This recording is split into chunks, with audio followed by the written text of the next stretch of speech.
are the Highlands, the Scottish Highlands.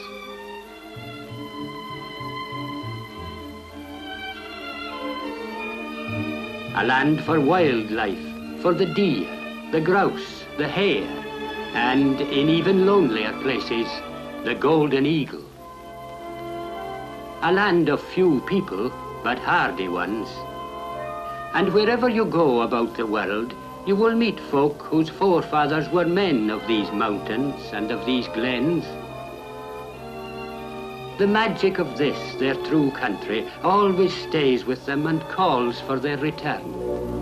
It calls too to all those who seek a new vision at the edge of a world. For all of them, the road best to travel is one which goes north and west. These are the roads of the far horizons, the roads that have no end.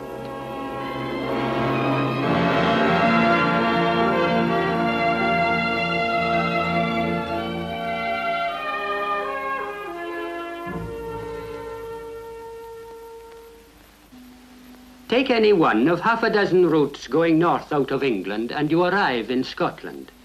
Over the border you find yourself first in the lowland hills, and then soon in the thickly populated Midland Plain, with Glasgow in the west and Edinburgh in the east. These two cities stand at the entrance to the Highlands. Edinburgh's commanding position between lowland and highland and its easy sea routes to the European continent have made it the centre of many past struggles. The ancient castle, home of Mary Queen of Scots and many more of our sovereigns, is built on the rock which has looked down for century after century on the coming and going of adventurers. Pictish tribes, Roman garrisons, Danish pirates, Saxon kings and Norman merchants. Nowadays it sees voyagers of a different kind. Every year now, more and more of our exiles cross the border and come back visiting along the Highland Road, the road upon which they or their ancestors set out in former days. Along with them come many who claim no kinship of blood with Scotland, but who perhaps have something of the exile in them too.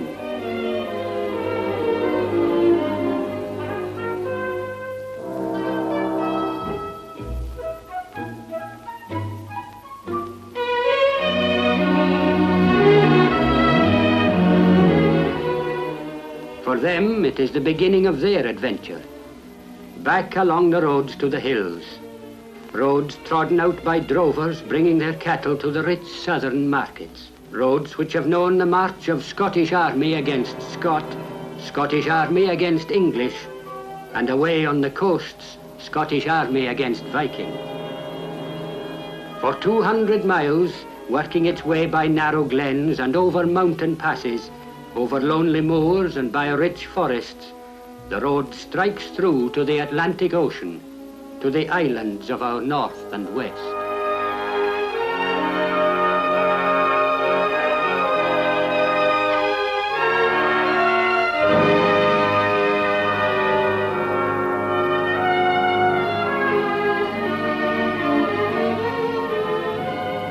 Villages of whitewashed houses by a burnside with the mountains leaning over mark where people have stayed since the first clan tales were told, pausing while they refresh themselves at the gateways to the Highland passes. Here at Killin, travellers have always found hospitality and rest after their climb from the lowland plain.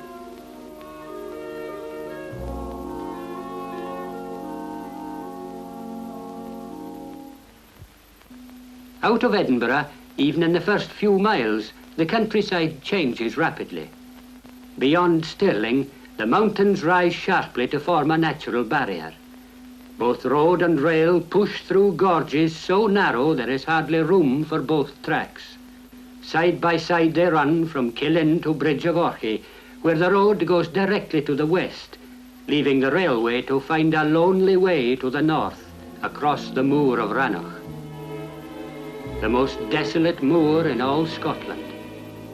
A mysterious place, abandoned to the sheep and deer, with hill lochans repeating the sky. A famous road cuts it, making for the sea by way of Glencoe. Glencoe. There was a slaughter of innocents here once, more than 2.5 centuries ago. The MacDonalds have never forgotten, and the Campbells have never been forgiven. But the present is here too.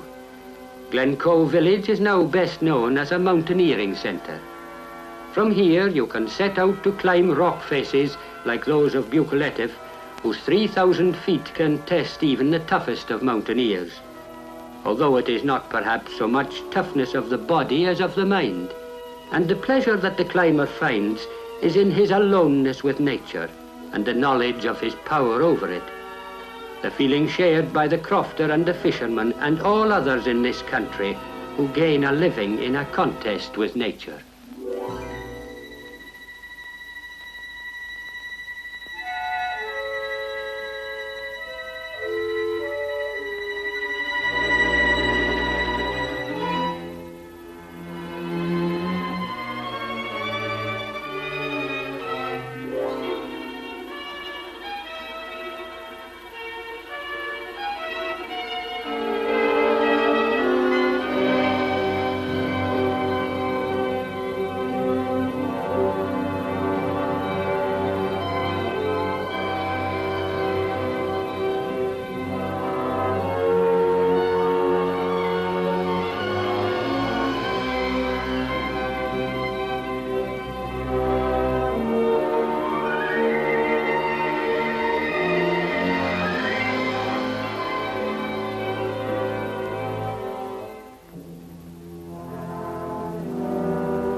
You reach the summit, and away to the horizon you are challenged again by peak upon peak.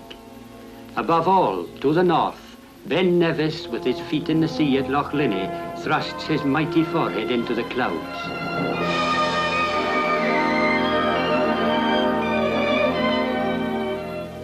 Ben Nevis guards the entrance to the Great Glen of Scotland, a geological crack that cuts the Highlands in two. 3 lochs lie in a chain along the glen. From coast to coast, for 50 miles from the Atlantic to the North Sea, the Great Glen slashes Scotland apart.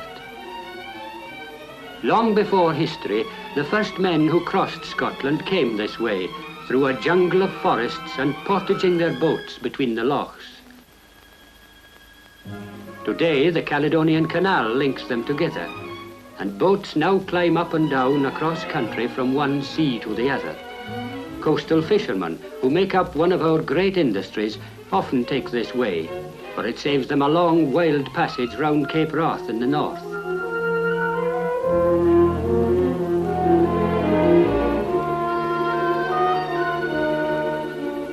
These are men from the Western Isles.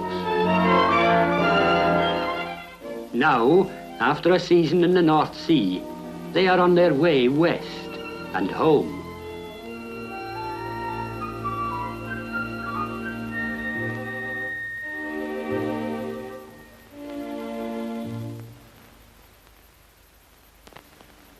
Going north and west again by land, there is a mountain road to the sea. Out of the Great Glen into Glengarry, over the mountain passes of Clooney and Glen Shiel, it swoops down to the coast at Loch Alsh, to the shores of the Isle of Skye.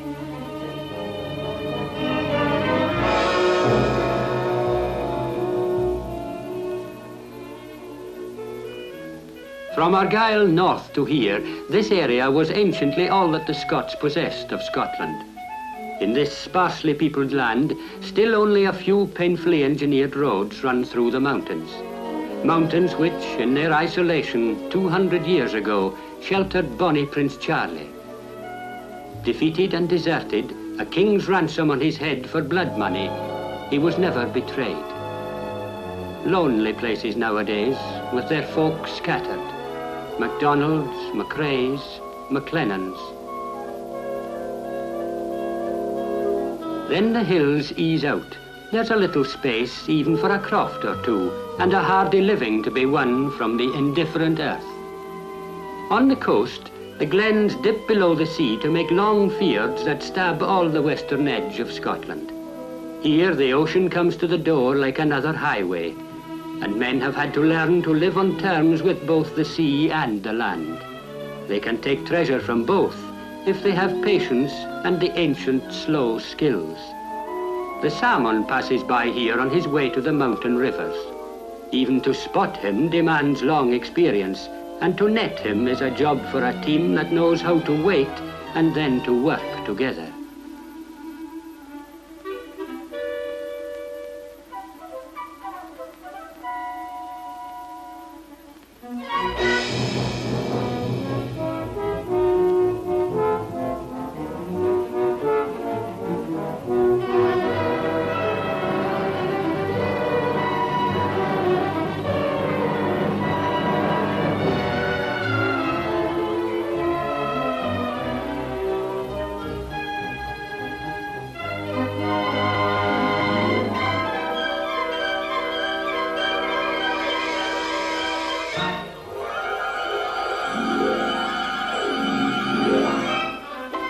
This land of wind and water, of mountain and hard-won pasture, throughout its history has bred a vigorous people. Where the tides make patterns as they come in past the Isle of Skye, men once kept watch for the raiding galleys of the Vikings. On the road here you start to smell the tangle of the isles, the sea wrack drying in the sun. Castles built at the water's edge mark the rallying places of the clans during centuries of feud and invasion. For the last few miles, the peaks of Skye rise out of the sea. It's the first of our 1,000 islands, and many say the best. And if you have any MacDonald or MacLeod blood in you, your heart surely beats a little faster here. The road takes to the sea at the half-mile strait of Kyle of Lochalsh, and the mainland of Scotland runs away to what men once thought was the edge of the world.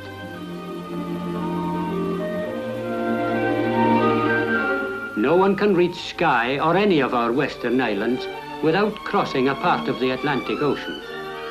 Even cars and buses take ship for the isles.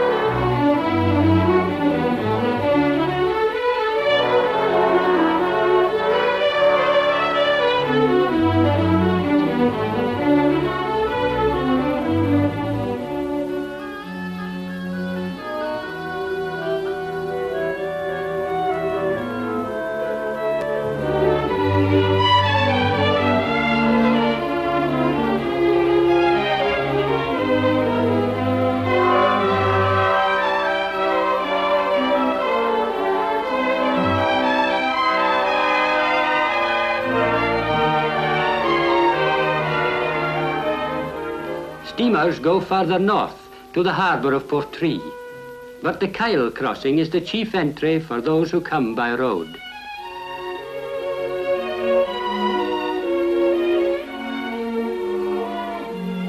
Kyleakin, the first township of Skye, is called after the 13th century King Haakon of Norway.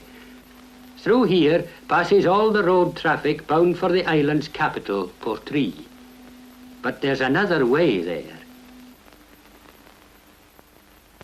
Below Ben Nevis, where the road went inland from the Great Glen, another route runs towards the Western Sea.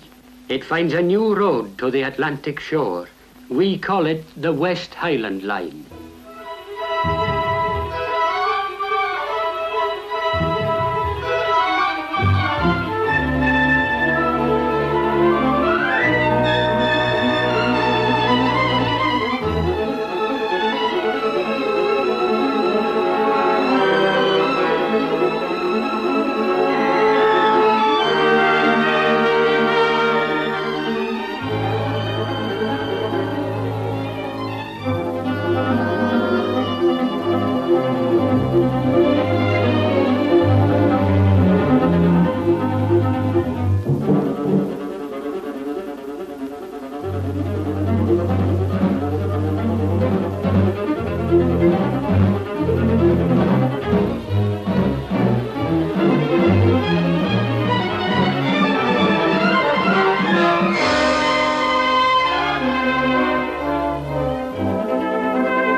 Mallaig, the terminus of the line, is a town which grew up with the railway and has now become the chief herring fishing port of the Western Highlands.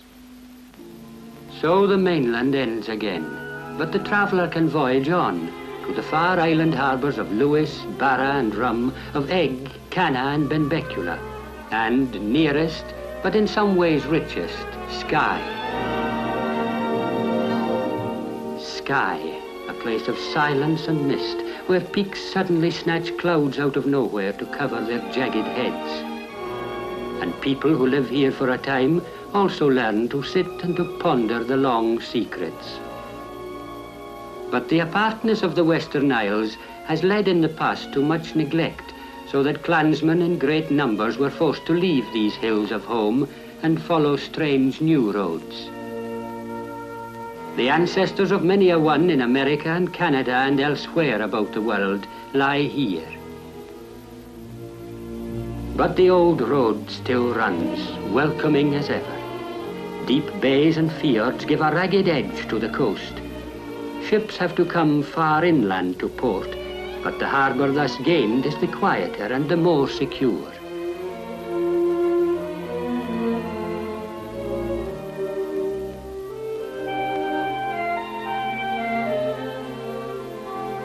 For the travellers, it is almost the end of their journey. For them, an evening arrival with time to think of all the small explorations of tomorrow, the places to visit, the people to meet, and perhaps a new tongue to hear in a friendly land.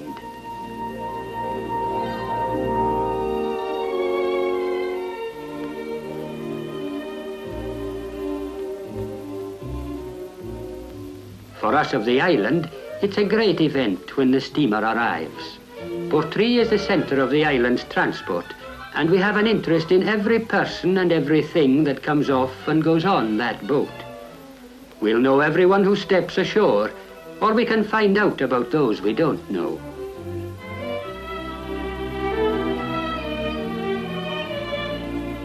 There may be some goods we ordered coming to land, or some of our produce going aboard. There will be mails anyway, plenty of them, for Highland people, the scattered folk, get letters from their kin in every country. Things to eat, things to wear, things to cook with, to work with, to help make life less primitive. The modern world brings slow change to these places, and there will be happy changes if the new does not displace the proud old virtues. Whatever improvements come with better transport, electricity, and the progress of science, life here is simple at the roots.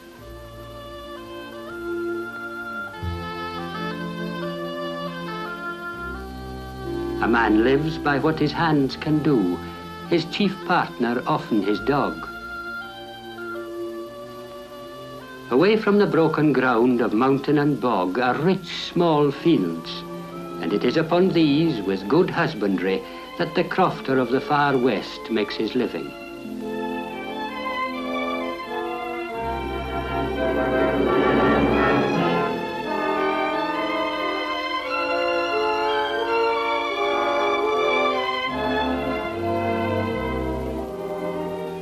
basis of it all is the sea and the land, boats on the shore, beasts on the hill, our own roots well into the ground, and always the hope that the plough will turn a little more than our fathers managed. These are the highlands and the islands that the visitor comes to see. Skye is only the first of the islands. The rest lie away yonder to the horizon, many more of them, and they are easy to reach. Our old legend tells of an Isle of Youth away beyond the edge of the sea, a land of heart's desire where no one ever grows old. It's there to find.